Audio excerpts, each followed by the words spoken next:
শাকিল খান বলছি আমি যে ছবিটি আপনাদের খুবই ভালো লাগবে।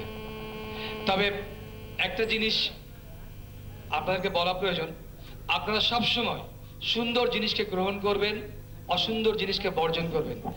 আশা করি আপনাদের ছবিটি খুবই ভালো লাগবে, কারণ ঢাকায় খুবই ভালো ব্যবসা করেছে এবং ঢাকার দর্শকরা খুব পছন্দ করেছে ছবিটি। সেজন্যই আমরা সমস্ত কাজ ফেলে আপনাদের কাছে ছুটে এসেছি। রাজশাহীতে আসছি একটি কারণে, সেটা হচ্ছে যে আপনারা যেন নিজেরা বন্ধুদের আত্মীয়দের জন্য বলেন ছবিটা দেখার জন্য।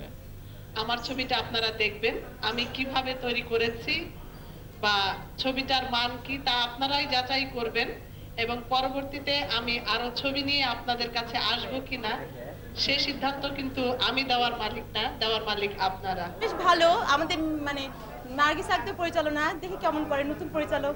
ছবিটা ভালো লাগলো, তবে এখন বিষয় হচ্ছে যে যে যেভাবে নিবে জিনিসটাকে সেটাই হচ্ছে মেইন বিষয়। কেউ ভালোটা নিবে, কেউ খারাপটা, এটাই হলো। তাই আমাদের কাছে ভালো লেগেছে। ছবিটা দেখে আমার খুবই ভালো লেগেছে যে আমাদের যারা আমরা আছি এরা যদি সচেতন হয় এই ছবিটা দেখে, তাহলে আমাদের সমাজের সবাই উপকৃত হবে। নার্গিস আক্তার উনি একজন দুঃসাহসী মহিলা, যে উনি এই ধরনের ছবি বাংলাদেশে তৈরি করেছেন এবং তার সাহস আছে বলেই উনি হয়তো এই ধরনের ছবি উনি তৈরি করেন।